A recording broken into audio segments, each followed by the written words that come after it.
C'est à chaque fois on dit c'est comme le cholestérol. La dette, c'est comment on finance l'expression les politique. Les dépenses publiques sont notamment des amortisseurs dans le territoire. Voilà, les infrastructures, les infrastructures infrastructures publiques. d'accord. Voilà, c'est du pouvoir d'achat aussi qui descend ensuite chez les gens, qui contribuent au moteur de la, de la consommation, qui est quand même... Mais quand c'est de la dépense bureaucratique, c'est-à-dire que quand on s'aperçoit, par exemple, qu'à l'hôpital, il y a plus administratif que chez nos voisins, la suradministration. Je pense qu'on surestime ce que ça représente comme potentiel d'économie.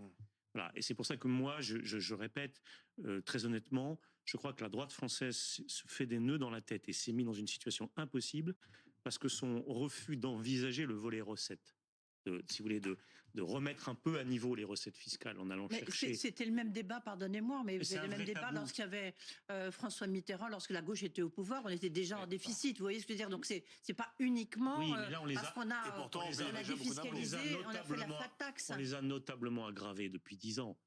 Quand il y avait l'ISF, on était aussi endettés. Hein. Oui, je dis pas que la dette vient d'arriver. Je dis que depuis 10 ans, la contribution des baisses d'impôts à l'aggravation de la dette vous regardez l'IS, l'impôt sur les